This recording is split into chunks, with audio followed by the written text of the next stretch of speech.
হচ্ছে না কেন? তোর কি হয়েছে? হাত ঠিক কর। এখন আমার রান্না করছে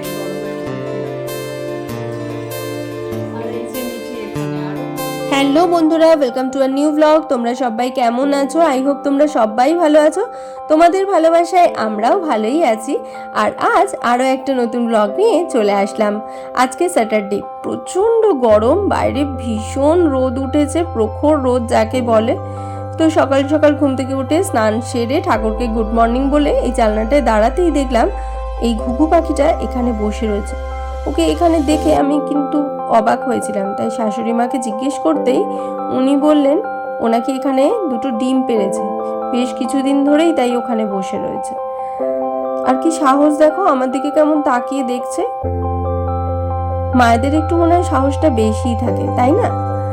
তো যাই হোক, ওকে ওর ছোট ছোট দুটো ছানার জন্য এবং আগামী দিনের জন্য অনেক অনেক শুভেচ্ছা। সঞ্জীব ফুলটা আনলেই আমি পুজোয় বসে যাব। ঠাকুরঘরটা সুন্দর করে মুছে পরিষ্কার করে ঠাকুরকে স্নান করিয়ে জামা কাপড় পরিয়ে ফল কেটে পুজো দিলাম। পুজো দিতে আমার বেশ কিছুক্ষণ সময় লাগে, গরমের মধ্যে একটু কষ্ট তো সবারই হচ্ছে, তার মধ্যেই আমরা সব কাজ করছি।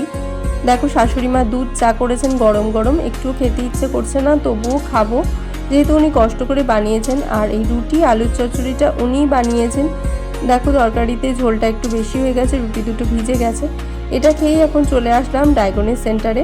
বেশ কিছুদিন আগে যে ডক্টর দেখিয়েছিলাম উনি কিছু টেস্ট করতে দিয়েছিলেন, আর সেই টেস্টগুলো করতেই আজ আমাদের এখানে আসা। সঞ্জীব এসেছিল আমার সাথে। আগের দিন আমরা ফোন করে অ্যাপয়েন্টমেন্ট নিয়েছিলাম। যাই হোক, ওরা আমাদের সকাল 10টার মধ্যে চলে আসতে বলেছিল, আমরা সময় মতো নিয়ে এসেছি। এসে দেখলাম আগের পেশেন্ট ঢুকেছে, তো উনি বেরালে আমি যাব। একটু ওয়েট করছিলাম এখানটা বসে। বাইরে প্রচণ্ড রোদ আর গরম, আর ভিতরটা হলো ঠিক তার বিপরীত, ভীষণ ঠান্ডা আর নিরিবিলি শান্ত পরিবেশ। বসে থাকতে বেশ ভালোই লাগছিল। এখানে বসে বসে বেশ কিছু বন্ধুদের ভিডিও দেখে নিলাম। যাই হোক, আমার টেস্টগুলো হয়ে গেছে দুদিন আগেই, রিপোর্টসও পেয়ে গেছি। রিপোর্টসগুলো ভালো এসেছে, মানে ঠিকঠাক আছে আর কি, কোনো অসুবিধে নেই তাতে। ডক্টরকে আবার দেখিয়েছি, মানে রিপোর্টসগুলো ডক্টরকে দেখানো হয়েছে। ওখান থেকে ফেরার পথে আমরা গিয়েছিলাম বাজারে, বাজার থেকে মাছটা নিয়ে নিলাম। আর এই বাজারটায় জানো তো বেশ ভালো ফ্রেশ মাছ, ফল, সবজি সব কিছু পাওয়া যায়, অনেক বড় বাজারটা। এটাই আমাদের লোকাল মার্কেট। ওখান থেকে ফেরার পথে তাই সোজা এই মাছ বাজারটায় চলে আসলাম। সবজিটা নেওয়া হয়ে গেছিলো, মাছটা নিয়ে বাড়িতে ফিরে আমি ফ্রেশ হয়ে সোজা কিচেনে ঢুকে পড়লাম। আর দেখো, যেহেতু একটু এঁচড় নিয়ে এসেছিলাম সাথে করে, টমেটো, ফ্রেশ ক্রিম আর টক দই দিয়ে মাখা মাখা করে আমি এঁচড়ের তরকারিটা করেছিলাম। এর মধ্যে কিন্তু পেঁয়াজ রসুনের একটু পেস্টও দিয়েছিলাম। সব কিছু দিয়ে সুন্দর করে করেছিলাম। কোনো একদিন রেসিপিটা শেয়ার করব, দারুণ টেস্ট হয়েছিল। এরপরেই মাছটা একটু স্পাইসি করেই করেছিলাম। মিঠি বলল যে একটু দই দিয়ে করো মা, তাই ওর কথা মতো ওই রেসিপিটা খুব ভালোবাসে মাছের দই দিয়ে। তো পেঁয়াজ রসুন আর দই দিয়ে যেভাবে আমি ওই এঁচড়ের তরকারিটা করেছি সেমভাবেই মাছটা করলাম। তো ওটাতে যা যা দিয়েছি এটাতেও তাই দিয়েছি, শুধু ফ্রেশ ক্রিমটা দিইনি। এই দেখো মাছের ফাইনাল লুকটা, দারুণ টেস্টি হয়েছিল, কিন্তু দেখতেও যেমন সুন্দর, খেতেও তেমন ভালো হয়েছিল। আর একটু মাছের ডিম যেহেতু এনেছিলাম, মাছের ডিমের বড়াও করে নিলাম। মা তো সকালে টকের ডাল করেছে, মানে আম দিয়ে ডাল করেছে যেহেতু, আর শাক ভাজা তো করলামই, তাই ভাবলাম একটু মাছের ডিমটা ভেজে নিয়ে একটু বড়া করি। আর আমার দেখো রান্না করতে করতে এরকম হালাত হয়েছে, পুরো নাইটি ভিজে গেছে, তার মধ্যে মিঠি আবার এসে জাপটাজাপটি করছে। খাওয়া দাওয়া সেরে সোজা ছাদে চলে আসলাম। বারবার ক্যামেরার সামনে আসতে ইচ্ছে করে না এই গরমে। সামনেই 25শে বৈশাখের অনুষ্ঠান, কবি প্রণাম জানিয়ে মিঠি আর মিঠির ফ্রেন্ড একটা নাচ করবে, ওদের দুজনকে নাচটা তোলাচ্ছিলাম, সেই জন্যই ছাদে এসেছি। আর ওরা তো একটু সিরিয়াস হয়ে করছিল না, আমার কথাই শুনছিল না। তারপরে আমি ফোনটা রেখে সিরিয়াস হয়ে ওদের নাচ প্র্যাকটিস করালাম। প্র্যাকটিস করে চলে আসলাম আবার ডান্স ক্লাসে। আমি এখানে বিগত 1-1.5 বছর ধরে ডান্স শিখছি, মিঠিও এখানেই ডান্স করে। তো যাই হোক, ডান্সটাকে আমি ভালোবাসি, ছোটোবেলায় করতাম, ক্লাস 9 না 10 পর্যন্তই। 10এও ফাইনালের সময় বাবা বললো যে আর করতে হবে না, তো তারপর থেকে আমার হয়নি।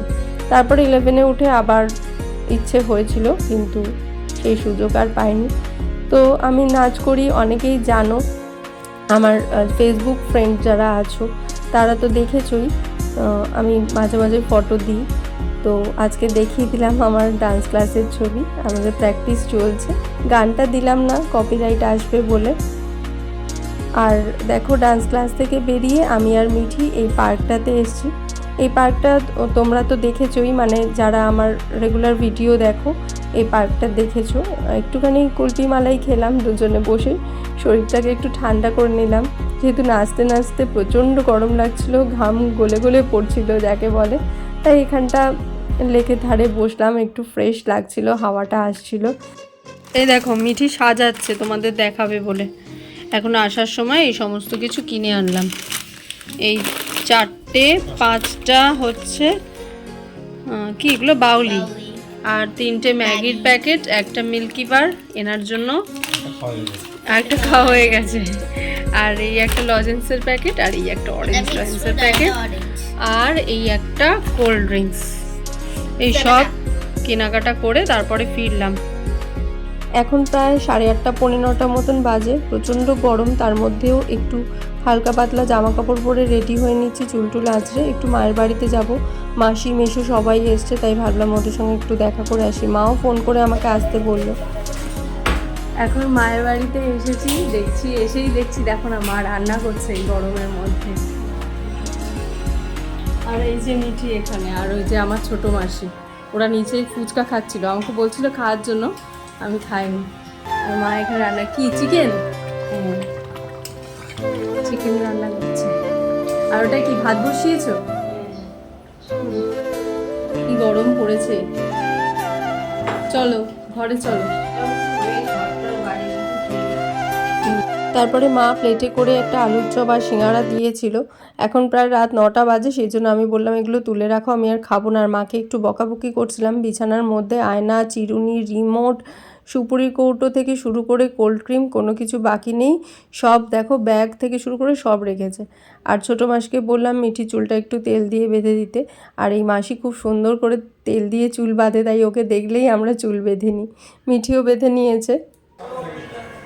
আর এই দেখো আমার ছোটো মাসি আমাকেও চুল বেঁধে দিয়েছে, 2টো বেনুনি করে দিয়েছে। অনেক দিন পর 2টো বেনুনি করলাম। মিঠি দেখেছো কিরকম চিন্তা করছে। আসলে মাসি মামা সবাই রয়েছে, তো মানে আমার মাসিরা ওর মাসি, বুঝলে এরকম একটা ব্যাপার। তো ওই সবাই রয়েছে বলে ওরকম করছে।